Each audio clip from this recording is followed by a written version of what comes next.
É assim, ó. Pra levantar mesmo assim, todo mundo, ó. Lembra? João Travolta, Padre Marcos, todo mundo. É, meu povo, olha que gostoso. Programa Bendita Hora no clima de Frank Stallone. É. E começando um programa ao vivo aqui, é bom demais nessa terça-feira. E olha, o padre, antes de apresentar aqui essa mesa abençoada, vem antes com o Padre Marcos agora, vem junto com o Padre. Em nome do Pai, do Filho e do Espírito Santo. Amém. Vinde, Espírito Santo, enchei os corações dos vossos fiéis, acendei neles o fogo do vosso amor. Enviai o vosso Santo Espírito, e tudo será criado e renovareis a face da terra. Oremos.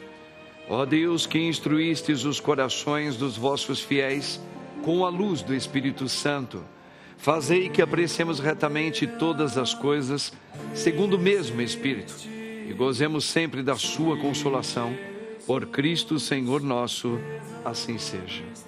Rogai por nós, Santa Mãe de Deus, para que sejamos dignos das promessas de Cristo, assim seja. Quem como Deus? Ninguém como Deus. Muito bem, minha gente. E assim nós iniciamos e apresentamos aqui agora essa galera maravilhosa. Vamos começar pro meu lado direito, seu esquerdo. Já fazia tempo que ele não voltava, né? Grande psicólogo, o padre gosta demais dele e muita gente gosta dele. Meu querido Gabriel Monteiro. Gabriel, que bom que você voltou. Que bom estar de volta aqui, bom estar de novo aqui falando com vocês. Que bom, hein? Que bom que você voltou aí. Obrigado, viu? Ele é maravilhoso, hein? Jornalista e influenciador digital. Ele gosta de trazer assuntos assim mais apimentados, mas o padre gosta dele também muito. Meu querido Rufus Júnior, grande Rufus. E aí, Deus padre? abençoe você. Bem, amém. Tamo junto. Prazer estar aqui. Seja bem-vindo. Obrigado. Maravilha, gente. Ela está vindo pela primeira vez. Minha esquerda, sua direita. Médica clínica geral. Nossa querida doutora Inaê Almeida. Inaê, seja bem-vinda, querida. Muito obrigada. Bom, viu? Obrigada. Ele é dos bons advogados que a gente gosta de ouvir. E ele tem uma especialidade aí em direito internacional. Ele trabalha com essa questão toda aí de cidadania italiana. Meu querido doutor Fábio Gioppo. Muito prazer, Fábio, obrigado pelo seja convite, bem-vindo, padre. viu? Obrigado. Que alegria. Muito bem, gente, ó. Já o padre vai trazer aqui ó, a primeira informação. Muito bem. Então vamos aqui a primeira informação. E dá uma olhadinha nisso aqui, ó. Saúde íntima. Ondas de calor na menopausa pioram durante o verão. Doutora, essa questão da menopausa, aí, principalmente a senhora é uma das especialistas também no trabalho com as mulheres, a saúde da mulher. Conta um pouquinho essa saúde íntima aí, nessas ondas de calor na menopausa. Por que elas pioram no verão? Na verdade, a menopausa, ela traz uma série de sintomas. E os sintomas que as mulheres mais reclamam são os fogachos, que são esses calores. E na época do verão, eles se tornam realmente insuportáveis, porque você já tem o calor, né? E esse ano tá fazendo um calor assim, fora do normal, né? E aí as mulheres já têm esse calor, então assim, elas têm dificuldade para dormir, muita dificuldade, porque elas acordam várias vezes com esses suores, né? Esse calor. Durante o dia, ela tá fazendo as coisas, de repente começa aquela sudorese e dá um mal-estar muito grande. Então, a principal queixa que elas procuram a gente para tratamento é o fogacho. E o fogacho, além de ser muito incômodo, ele está muito associado com as doenças cardiovasculares. Então, mulheres que têm fogacho, elas têm mais risco de terem doenças cardiovasculares do que as mulheres que não têm. Não tem o que fazer para essas mulheres, assim, dar uma acalmada, sabendo que elas vão ter, já tem, quando está no período da menopausa. Mas não tem ainda mais nesse calor. O que elas fazem? É ficar com ventilador, com ar-condicionado, ficar na janela se abanando? O que ela... O ar-condicionado é o melhor. Melhor, né? Mas, apesar disso, assim, eu acho que o primeiro tratamento é a reposição hormonal, é o que mais melhora, não tem jeito. Mas, lógico, ela começou a ter agora, começou os sintomas, está no verão, está fazendo os exames. Então, existem alguns suplementos que a gente usa. Se fala muito da tintura de amora, mas eu acho que ele tem um efeito um pouquinho diminuto. Aí você tem outras fitoterápicos que geralmente eu faço uma associação. Então, a gente tem a cateia, a gente tem o iã mexicano, tem a própria tintura de amora. A gente faz um composto para poder dar para elas nessa fase que elas estão. Ameniza. Coisas que, assim, eu acho que são super importantes. Evitar roupa sintética. Na roupa sintética, a mulher não sua, então ela vai sentir um calor muito maior, tá? Então, tentar usar o máximo possível roupas de algodão e muita hidratação. Cada organismo humano, ele trabalha de uma maneira. Mas no caso das mulheres, isso é uma curiosidade que eu tenho, né? A menopausa, ela pode surgir a partir de que idade? Para algumas mulheres e pode se estender normalmente até que idade, doutora? Então, a menopausa é um ponto específico. Quando você ficou 1 ano sem menstruar, você entrou na menopausa. Antes disso, a gente tem o climatério, que são 10 anos antes da menopausa. Nesses 10 anos, muitas mulheres já começam a ter sintoma. Sintoma que já tipo vai chegar. Já está avisando, olha, não tô legal, alteração menstrual, já começa com fogachos, alteração do sono, irritabilidade. Quanto antes a moça ficou com menstruação, talvez mais rápido ela poderá ter esses sintomas? Pode ter, sim, tá? Tem vários... você tem algumas, vamos chamar assim, chances maiores. E uma delas é quando você tem uma menstruação mais precoce. Você também pode ter uma menopausa mais precoce. A menopausa é em torno dos 50 anos, ok? Quando ela é abaixo dos 40, ela é chamada de menopausa precoce, que foi o meu caso, 39 anos, mas o normal é em torno de 50, 48, 50 anos. Aí você ficou 1 ano sem menstruar, você está na menopausa e ali você fica pro resto da sua vida. Aí, mulherada, tá vendo? Tem algumas saídas aí que a doutora colocou para nós aí, tá bom? Vamos ver aqui uma outra notícia, olha aqui. Medo de ficar solteiro. Ou solteira, sei lá, mas eu acho que vamos lá. Como lidar bem com a solidão? Ô, Rufis, conta pra gente aí, tem pessoas que têm medo de ficar solteiro? Hoje em dia ainda? Tem sim, antigamente padre. Era comum, né? Mas... Olha, padre, pelas histórias que eu vejo lá no meu canal, tem muita gente que tem medo de ficar solteira. E medo de ficar solteira, eu tava até, antes de vir pra cá, eu procurei, né, o significado de solteirice no dicionário e deu fracasso. Fracasso. Chama fracasso? A gente aprende desde cedo que a gente tem que casar. Tinha uma brincadeira que a gente colocava um papelzinho, quem é dos anos 80, 90 lembra? A gente tinha que adivinhar a idade, como que ia ser. E aí chega nessa idade que você imaginou quando você era criança, que na verdade é uma idade tosca, né? Tipo, 25 anos, você tá na flor da juventude, certo. Você não casou. E aí você começa a se sentir inferior, começa a sentir que vale menos. E aí, padre, é uma armadilha para cair em relacionamento furada. Pra cair na mão de gente abusiva. Porque você já tá ruim. Aí você tá com aquele pensamento assim, poxa, eu tenho 25 anos, nunca namorei, esse aqui de 30 tá me querendo, vai ele. Só que esse aqui de 30 que tá te querendo, te bate, te humilha, e você fica lá, porque você tem medo de ficar sozinha. Então, você se sujeita. Esse medo é muito comum e esse medo leva as pessoas, todos nós, inclusive eu, todos nós, a fazer burrada. Entendi. Menos o senhor que não namora. Não, graças a Deus passou essa minha fase. Apesar que foi uma fase bonita quando eu namorava. Namorou? É porque realmente tem muita influência do meio, né? A questão nossa sempre é muito da influência mesmo. Porque você é uma influência. Mas assim, a gente via um colega nosso com 17, 16 anos namorando. Então era o barato, era todos os rapazes namorar também. Então o gostoso era você ter uma garota. Certo? Então quando você não tinha... Aí talvez começava essas piadinhas mesmo. Pô, você ainda já tá com 16. Você não namorou? Não, não namorei. E de piadinha em piadinha, piadinha, né? piadinha. E pra mulher é pior, porque a mulher fica solteirona, tá pra titia, vai criar os gatos. Pro homem já mexe com a sexualidade dele. Ah, não tem namorado? É gay. Então, como se isso fosse um grande problema, né? Exatamente. Mas enfim, é por isso que as pessoas caem. Por isso que eu falei até, mas hoje em dia não tá mudando muito essa curva da cultura, assim, de... Hoje muita gente tá achando mó barato ficar solteiro, cara, entendeu? Padre, eu acho que assim... Sei, né? Eu tô falando assim, acho que vai muito de cada país, cada cultura, não sei. Mas... De cada pessoa também. Pessoa. A gente entraria assim numa questão muito social, mas de uma maneira geral, eu acho que sim está mudando, porque as pessoas estão conhecendo o poder da solitude. Porque assim, a fórmula para isso, como se resolve essa questão? Pode parecer um papo idiota, mas é você gostar de você mesmo. Padre, eu fiquei 10 anos casado e eu não sabia que eu gostava de pizza de calabresa. Eu não sabia. Durante o tempo de casado. Eu não sabia, eu descobri depois. Pizza baiana bem apimentada, bem suculenta, eu não sabia, eu descobri depois. Então, uma coisa básica, as pessoas, nós todos, né, não as pessoas, a gente não se conhece. Quando a gente começa a se gostar, a fazer coisas sozinho, sem depender dos outros, aí a gente começa a se preparar para, se eventualmente vier alguém, a gente está pronto. Eu sempre penso um negócio assim, né?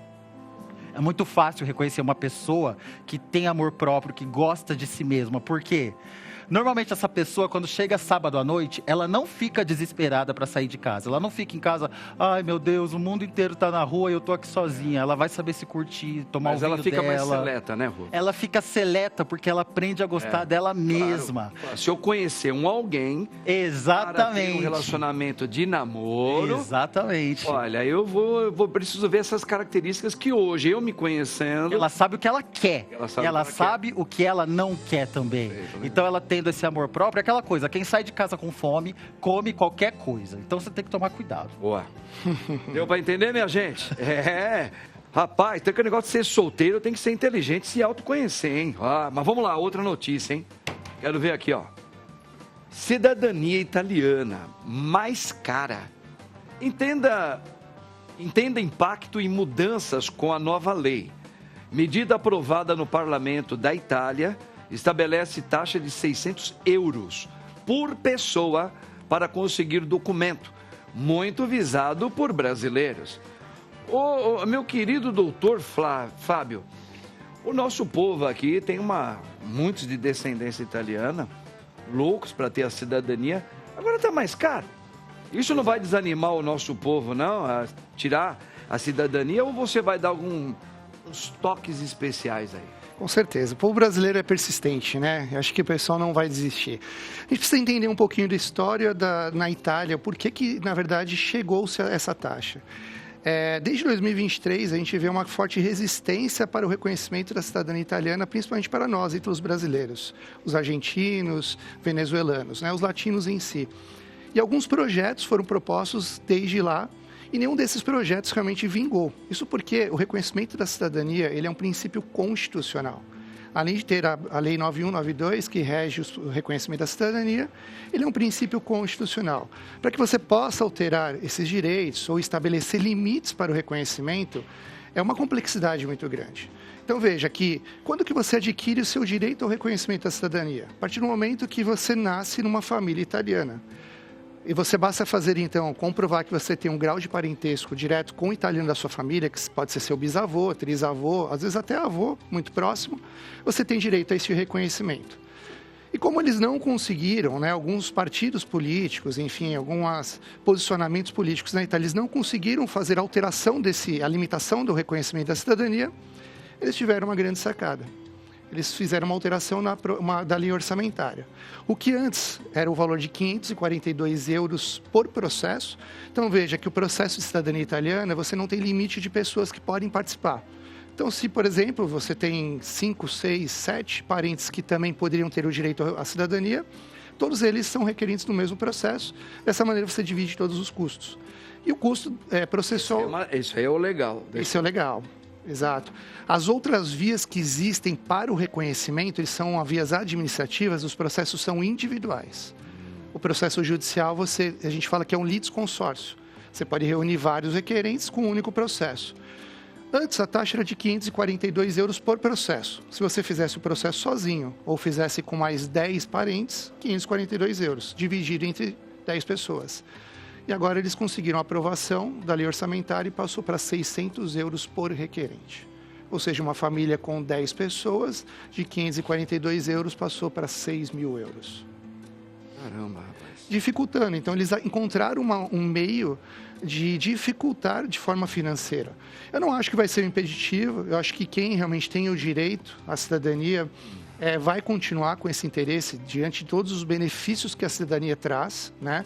Acesso a 170 países ou mais, você poder estudar, trabalhar em diversos países da Europa, acesso a outros países sem precisar de visto, como, por exemplo, Estados Unidos e tudo isso. Por exemplo, vamos supor que nós estamos aqui em amigos, eu, o Rufus, a doutora, nós somos todos colegas, nós não somos parentes. Você vai tirar? Vou. Você também? Vai, eu também. A gente também pode criar esse sistema para ter esse grupo que a gente também pagaria assim, dividido, para não ficar muito caro? Vamos lá, legal, boa pergunta. Essa é uma dúvida muito frequente. Vamos reunir os amigos. Vamos lá, vamos tirar todo mundo aqui. Não, vamos lá, vamos entender como é que funciona. O reconhecimento da cidadania, ele é fundamentado pelo princípio iuris sanguinis, é o direito de sangue. Então você precisa comprovar o seu grau de parentesco com o seu italiano. Então veja que se todos nós fôssemos italianos aqui, cada um teria um antenato ou um dante causa, como assim é chamado. Então o meu antenato não é o mesmo que o seu, por esse motivo que nós não podemos nos reunir em um único processo. Você pode reunir seus parentes de mesmo sangue. Às vezes aquele tio-avô, aquele primo de segundo grau, mas que tem a descendência do mesmo antenato, na ramificação da árvore, você pode se reunir com ele. Rapaz, a gente facilita tanto para as outras pessoas entrar no nosso país. Eles fazem tudo para a gente não ir para lá. Eles fazem tudo para a gente dificultar. Tipo assim, não vem aqui, fica aí, não fica querendo ficar tendo coisas com a gente. Dá uma passadinha de vez em quando. Mas é complicado isso também, né? É um sentimento, né? Nós, como ítalos brasileiros, a gente fica com um sentimento, assim, ruim. Porque, veja, na época da imigração, o Brasil abriu os braços para receber esses italianos, né? O governo brasileiro teve incentivos de pagamento de passagem. Naquele momento de 1880, 1920, a Itália passava por uma recessão muito grande. Enquanto que o norte da Itália, ele era extremamente industrial, o centro, que é a região do Vêneto, e o norte, era extremamente agrícola. Ou seja, estava sofrendo com a miséria de fome.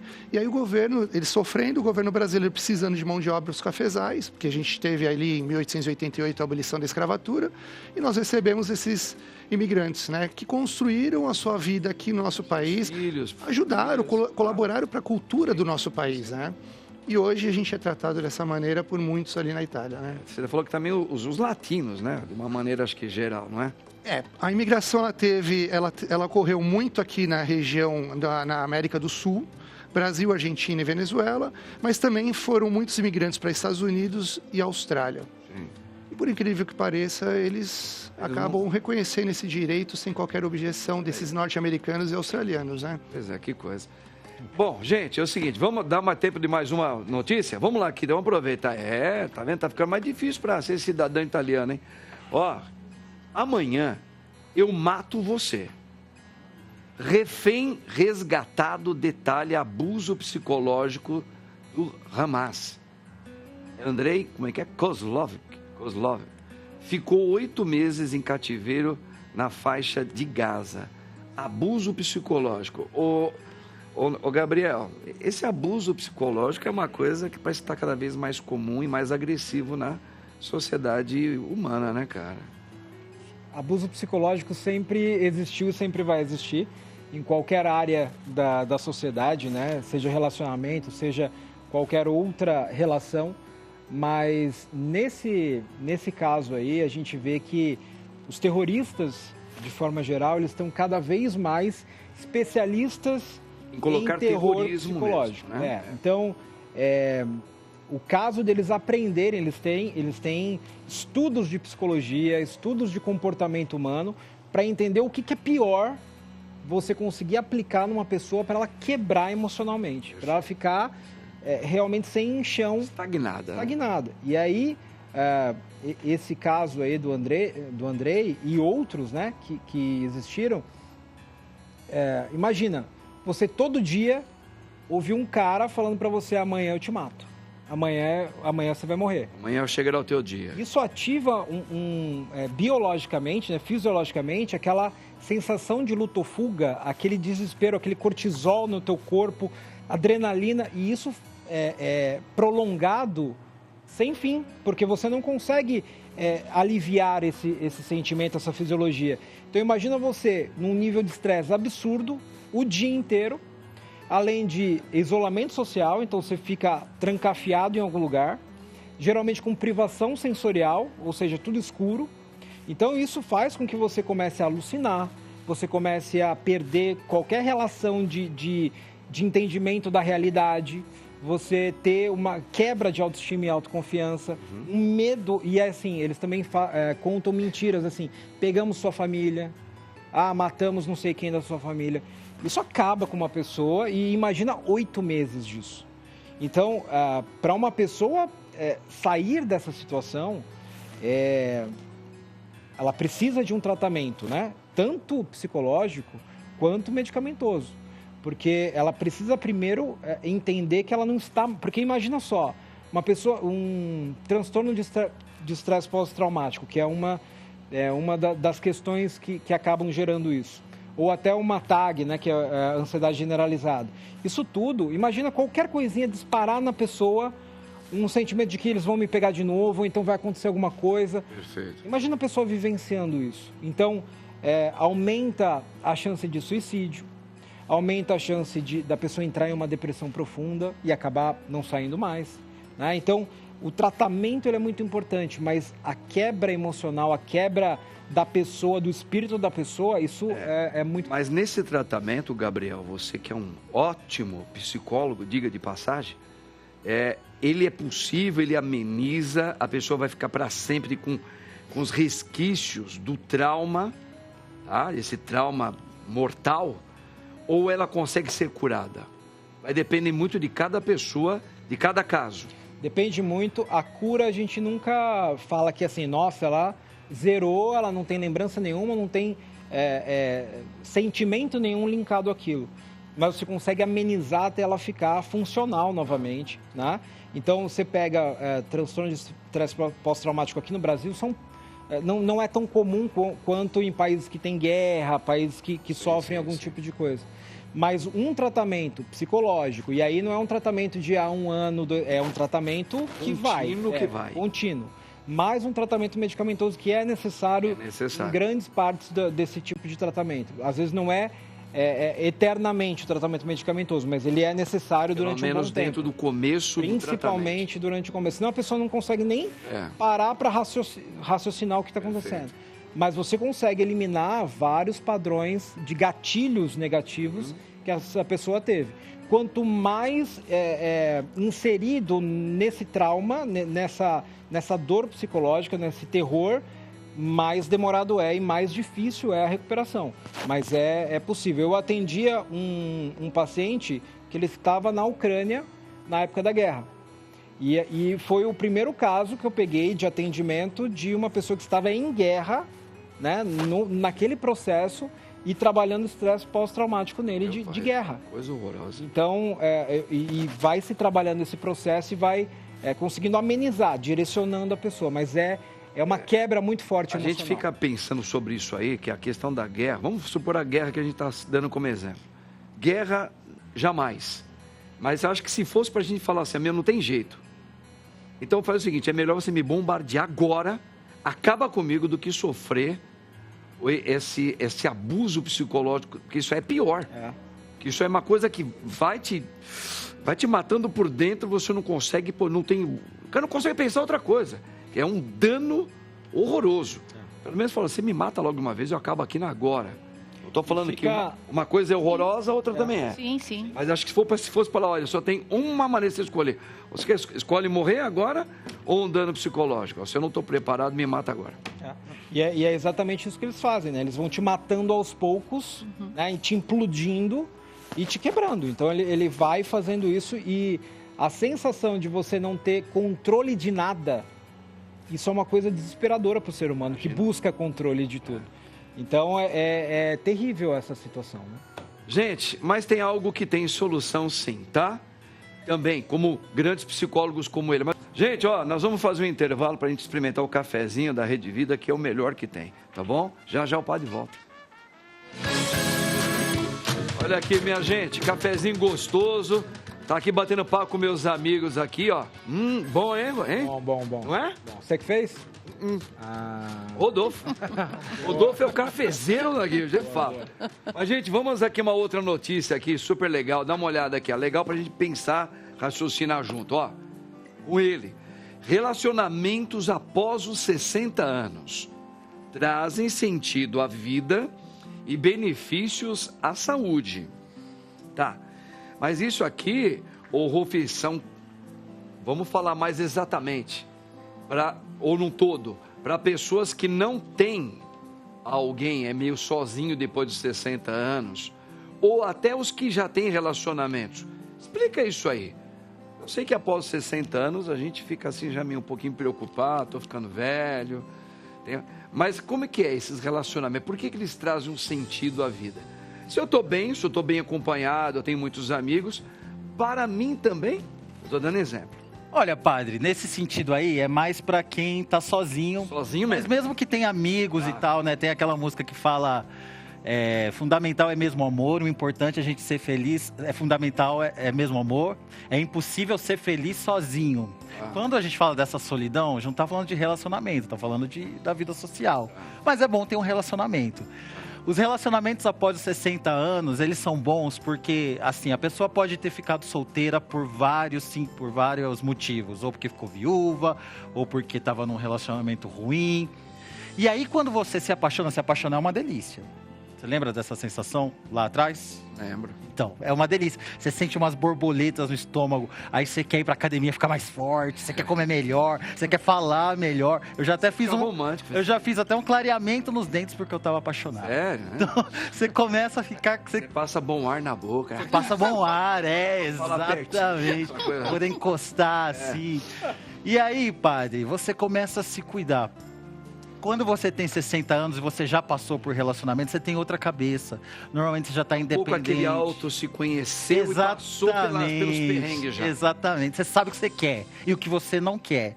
E aí também você curte mais. É muito diferente daquela ansiedade de quando você tem 20, 30, 40 anos. Então, quem tem 60 anos e se permite, com certeza, quando fala aí, né, trazem sentido à vida. Porque você começa a ter uma nova perspectiva. Se a sua vida era, sei lá, já criei meus filhos, agora eu vou cuidar dos meus netos, arranjei alguém, tenho muita coisa para viver, posso viajar, posso namorar, posso ser feliz, porque todas as pessoas têm direito a serem felizes. É porque hoje em dia também está se estendendo mais o tempo de vida. Graças a Deus. E também, padre, assim, é aquilo que a gente falou na conversa anterior. Com 60 anos, eu sempre digo lá no meu canal, né? A gente é um bebê. A gente é um bebê com 25, com 30 e com 60. Com 60 anos, pra gente arranjar um relacionamento, a gente tem que estar bem da cabeça para não cair no golpe. Sei lá, agora, semana passada, teve um caso no meu canal de um cara que se apaixonou de 65, que se apaixonou por um rapaz de 25 e o rapaz roubou tudo dele. E esse cara de 65 é super bem resolvido e tal, mas caiu nessa carência, golpe, sabe? Né? Do Ele caiu golpe. no golpe.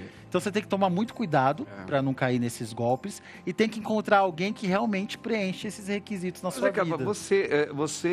Nós, né? Digamos assim, a gente vem de uma geração de transição, né? Eu sou um homem da década que já estou nos meus 50 e pouco. Uhum. Mas eu peguei uma época que hoje os caras que eram os grandes de sucesso, referência para nós, hoje eles estão com 60. Uhum. Entendeu? Então, assim, eu penso... Fábio Júnior, tanta Xuxa... Quando gira... E assim por diante, né? A Xuxa. Então, o que acontece? Essas pessoas, elas tiveram já uma excelência de juventude... mais experimentada, né? Eu não sei se eles estão mais ou menos ligados no que a turma que foi dos meus pais quando eu tinha 60 anos, que caía mais facilmente que já era considerado velhão, e hoje não, cara chega nos 60 anos, uma mulher, ele tá praticamente, eu tô começando a minha vida agora. Começando e tá bem, tá bonitão, e dá um banho em muitos jovens aí. Verdade. Será que isso também não é... Olha, padre, vou te falar uma coisa... Tá mais ligados hoje, os 60ões, hoje. Vou te falar mais joviais. Não, joviais sim. Joviais mais sim. Espertos, vai. Mas nesse sentido de ser espertos, eu discordo, porque diariamente eu converso com mulheres que estão com essa idade. Têm graduação, têm pós-graduação, são independentes, ganham 30 mil por mês, às vezes já tem uma família de um outro relacionamento, mas quando chegam em casa à noite estão sozinhas. E nessa hora que bate a solidão, é que fica propício a esse Cai tipo sempre naquele perigo que você falou. Às vezes a gente fica cego quando parece que encontrou, independente da idade, renasce muita coisa dentro de você. É a borboleta no estômago. Aquela borboleta, você pode estar com 60, com 50, com 40, é a mesma coisa. E paixão é uma coisa que cega, né? Então, se você não está preparado, te submete a você perigos. se submete a coisas que você não enxerga. Está todo mundo vendo, mas você não vê quando você está numa paixão tão forte assim. Tem uma música da Rosana, viu, Rodolfo? Tem uma música da Rosana que fala assim: quando a paixão é cega, a gente fica cega. Seja bom ou mal, o vício é fatal. Fiquei até arrepiado. O vício é fatal. Fiquei até arrepiado. Olha que profundo. Quando a paixão é cega, a gente fica cega. Estão falando, verdade. Seja bom ou mal, o vício é fatal. Porque você cai num vício, né? Você quer aquela companhia de todo jeito. Então é muito bom ter relacionamento depois de 60 anos.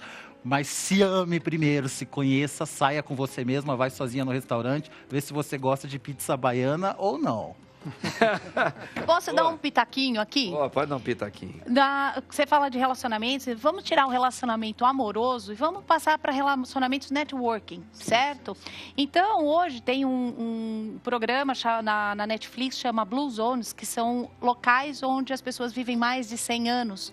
E um dos itens que é fundamental é exatamente essa interação entre as pessoas, né? Então, hoje as pessoas vivem muito mais sozinhas, né? Por causa de internet, celular, essas coisas. E isso, infelizmente, faz a gente adoecer e morrer mais cedo. Ao passo que quando a gente tem essa interação entre pessoas, sai, conversa, tem essa, a gente vive mais. Eu tinha perguntado para o Rufus, porque a informação falava um pouco, ela joga mais para um relacionamento a dois, de namoro. Sim. Mas porque às vezes você precisa de um relacionamento diferente. Exato. Então vamos pôr nos relacionamentos, e 60 anos, né? A gente também quer esse tipo de relacionamento, quer sair, quer passear, quer viajar. E é muito importante, Brad Pitt, né? Tom Cruise, Bandeiras, esses caras tudo aí, tá tudo 60, meu. Madonna. E olha só, Padre Marco tá chegando lá. Vamos lá aqui, ó.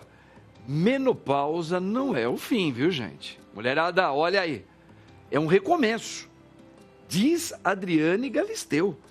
Olha, doutora, conta um pouquinho. Por que a Adriana está falando isso daí? A senhora assina embaixo ou não? Ou como é que é esse papo? Assino totalmente embaixo. Na verdade, o que acontece? Antigamente, nós não tínhamos um tratamento tão eficaz para a menopausa. Então, era literalmente o fim. Tá?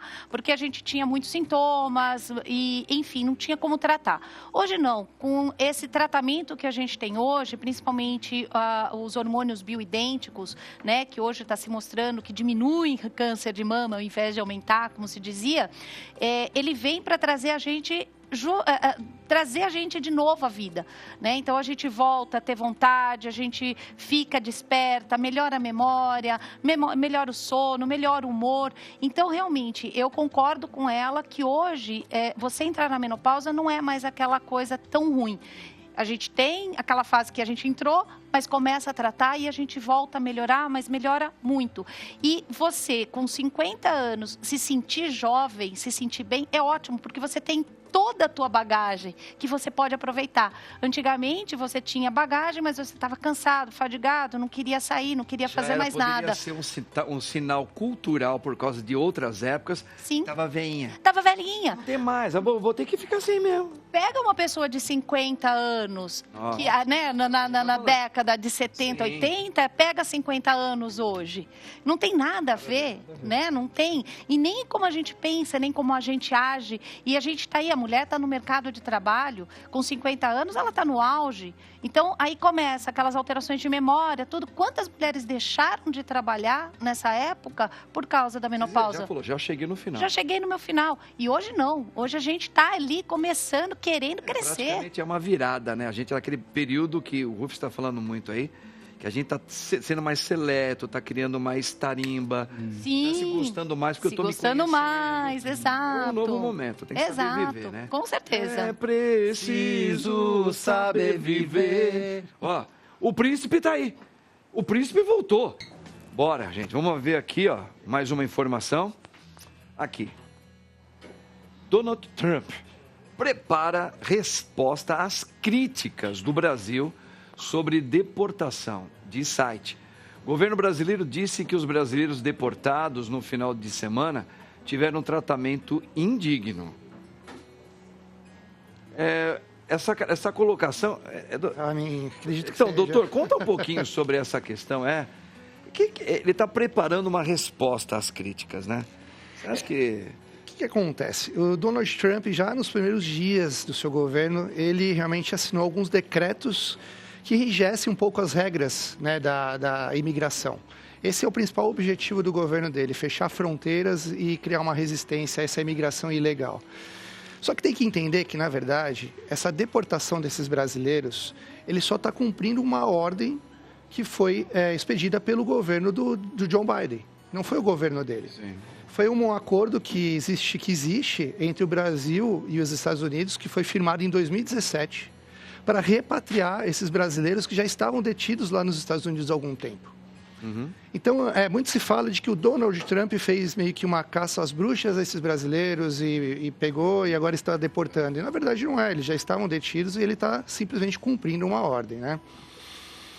A gente tem que entender que, assim, um governo hoje dos Estados Unidos de direita e hoje aqui no Brasil um governo de esquerda, óbvio que vão ter alguns conflitos de interesses internacionais. Eu acho que nesse momento é muito difícil a gente começar a ter posicionamento ou opiniões sobre qual que vai ser esse pedido do governo brasileiro. Uhum. Acho que a gente tem que tentar manter uma política internacional de negociação, principalmente porque Estados Unidos, onde uma grande potência mundial, então não tem por que a gente ficar meio que batendo muito de frente com isso agora. Eu acho que vai vir um tom mais firme do Donald Trump, em resposta realmente a esse posicionamento do nosso governo, que eu acho até inclusive que o tratamento realmente foi um pouco exagerado. A gente sabe que a política norte-americana é eles realmente serem firmes com relação a qualquer tipo de ilícito, de delito, né? Sempre foi, só basta você ler e ver os anais da história. Exato, então não é que é uma perseguição a estes brasileiros, é assim que eles agem de forma geral e com qualquer cidadão de qualquer parte do mundo, né? Ver como que eles estão agora com essa deportação e com relação ao fechamento das fronteiras junto ao México. É o mesmo posicionamento, né? Então, eles têm esse posicionamento um pouco mais rígido mesmo. Perfeito. Nós temos uma pergunta, o Rodolfo vai colocar, o diretor? Doutor, boa tarde, tudo bem? Boa tarde, Rodolfo. No caso, quem tem a cidadania italiana, tem alguma diferença, por exemplo, se está nos Estados Unidos, ele deve ter algum tratamento diferenciado de outras pessoas que às vezes, claro, não estão lá clandestinamente, é diferente, mas que por ter a cidadania tem alguma diferença em caso de às vezes uma deportação ou não? Excelente pergunta. Eu vejo o programa e eu nunca tinha visto o rosto do Rodolfo, né? E agora eu falei, pô, a primeira coisa que eu cheguei aqui, eu falei, o Rodolfo, cara, sabe? É muito bacana. Excelente pergunta, Rodolfo. É óbvio, porque acontece? Existe um acordo de cooperação entre Estados Unidos e o bloco europeu. Dessa maneira, todos os ítalos brasileiros, e é importante a gente entender que aqui, um italiano nascido na Itália ou um italiano nascido fora da Itália, como nós, ítalos brasileiros, não existe qualquer diferença entre direitos. Então, você é um ítalo brasileiro reconhecido, você tem um livre acesso aos Estados Unidos. Você não passa pela mesma burocracia que nós, brasileiros, temos para o visto norte-americano. Uhum. Toda aquela entrevista, né, enfim... E você apenas entra no site, faz o comunicado através do ESTA, que você está indo para os Estados Unidos, o tempo que você vai passar, e você não precisa do visto. Então, a cidadania italiana, ele realmente traz essa abertura de portas, porque nada mudou e provavelmente nada vai mudar nessa política entre Estados Unidos e o bloco europeu. Inclusive, muitos clientes nos procuram para fazer investimento nos Estados Unidos. Existe um visto, que é o E1 e o E2, que é de comércio e investidor, que é quando você quer realmente investir em solo norte-americano.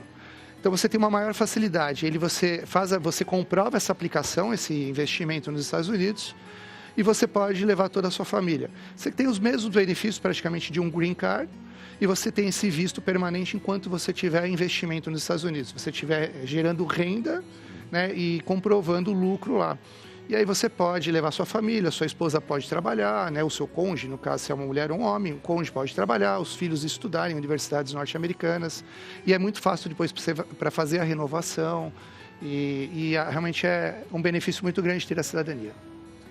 Legal. Então a gente está vendo aí, né, minha gente, que a gente tem que sempre entender o contexto de tudo antes de você firmar fazer uma colocação, né? E aqui nós estamos falando até de... Você colocou muito bem, doutor. Nosso país hoje tem um governo mais esquerda e o de lá atualmente é da direita. Então, antes da gente trilhar uma opinião nossa como brasileiros, a gente tem que saber entender o contexto. Vê, uma questão que ele está colocando, algo que já foi tratado lá atrás, num acordo entre foi feito, ele só está cumprindo. Se você entender essas coisas, você tem um olhar mais amadurecido da coisa, independente se você é da direita ou da esquerda. Eu acho que é legal você entender o contexto, por que as coisas elas estão sendo desovadas da maneira que estão. E a gente vai entender quando tem sacanagem e quando não se tem, quando tem uma coisa legal que foi tratada lá atrás. Eu penso sempre assim. Acho que as pessoas estão muito intolerantes, né? Essa intolerância. E o pior é que isso vai contaminando os outros também, para todo mundo ficar. A disputa de ideologia, né? Sai uma informação, é a disputa entre esquerda e direita. Na verdade, você tem que entender, e não é esse o objetivo. Não é esse o objetivo. Agora, existe um objetivo legal que é o seguinte. Meu Deus, bacana essa panela, hein? Eu queria um conjunto dela também. Vamos uma outra notícia aqui, meu povo, ó. Nasce uma mãe e uma culpa. Nasce também a cobrança de quem sabe que não pode realizar os sonhos e todas as vontades. Nem as suas, nem a dos filhos. Olha, realmente, a gente sabe que tem uma mudança muito grande na vida de uma mulher, de um pai também, mas principalmente de uma mãe, né? Gabriel, realmente tem uma... Se for levado a sério o que está vindo ali, tem essa questão, nasce uma mãe e uma culpa. Por quê? Essa frase Mas assim, porque eu sempre trabalho muito culpa, né, dentro do consultório e quero quebrar sempre esse sentimento de culpa na pessoa, porque geralmente a culpa ela é um sentimento tão negativo, né, tão ruim e, enfim, a gente consegue transformar ela em outras coisas, responsabilidade, sim, algumas outras situações. Mas, nesse caso específico, o que acontece é que essa mulher, ela vai ter uma nova fase, totalmente diferente, principalmente a primeira, né? Quando tem o primeiro filho, totalmente diferente de tudo que ela já vivenciou na vida. Ela tem algumas informações ao longo da mãe dela, ou de amigas, ou de processos ali que ela já viu. Experienciados com isso. Que ela sabe ali como funciona. Mas a grande questão é que ela passa de ser filha, mulher, companheira, enfim, vários papéis, e ela ganha mais um. E esse papel, ele transforma a identidade da mulher, né? Ele muda a forma como ela vê o mundo e a forma como ela vai lidar nesse mundo. E aí o que acontece dessa culpa é que ela começa a ter vários tipos de sentimentos relacionados a eu não vou conseguir dar o meu melhor para essa criança. É uma cobrança que ela começa. É a autocobrança. Nossa, eu vou ter que deixar meu filho, porque eu vou ter que voltar a trabalhar depois da minha licença maternidade. Eu não vou conseguir dar tudo que eu gostaria para ele. Ou então, eu estou irritada com o momento. Eu tô com raiva desse papel. E isso acontece de vez em quando. É natural a gente se sentir... As mulheres que vêm até o meu consultório, elas falam, tem momentos que eu quero sumir. Porque é muita pressão. E ela se culpa desse sentimento, dela ter esse sentimento. E ela precisa entender que isso faz parte do processo, né? E tem outras... Eu acho que até a mais a linkar, por exemplo, a questão profissional, de que as mulheres hoje estão muito mais, como você falou, né? Colocadas hoje no ambiente social de trabalho. E ela acabou de ter um menino, uma menina, ela fala, puxa, mas eu preciso ser mãe, mas eu preciso do meu trabalho, que eu estudei tanto, me realizo.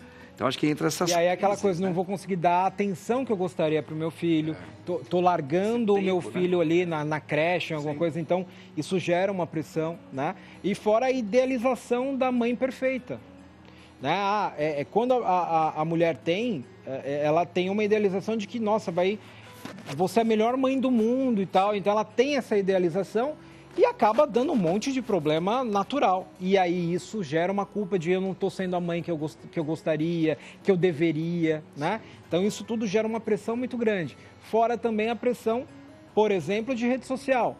Aí você entra no Instagram lá, nos perfis, e aí você vê a mãe perfeita com o filho perfeito e tudo dando certo. Porque você só tá vendo a foto de lá, você só tá vendo o palco, você não tá vendo a coxinha, né? E aí ela começa a se cobrar. Por que as pessoas conseguem e eu não consigo fazer isso? Então, o trabalho, na verdade, é a mãe, a mulher entender que não existe uma maternidade perfeita. Sim. Existe a maternidade com amor, com carinho e com a atenção que você pode dar. E onde vai entrar a psicologia para ajudá-la aí como uma ferramenta, um caminho que ela deve... É bom que ela siga para amenizar essa cobrança. Essa pressão de culpa que nunca vai gerar um comportamento positivo ao longo do tempo, né? Ela pode até largar um emprego que ela ama, porque ela está tão culpada e começa a performar mal, até ser demitida por causa disso, porque ela está com sentimentos negativos.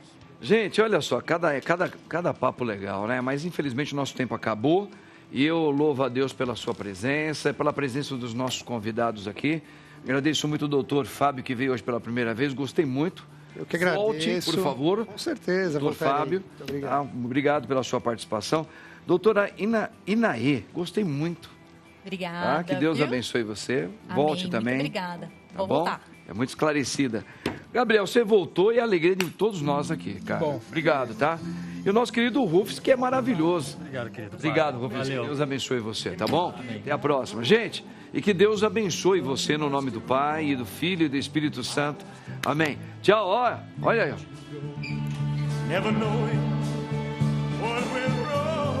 A voz de um grande cantor, né? Ó. Maravilhoso. Valeu, gente. Que bacana, hein? Bacana mesmo.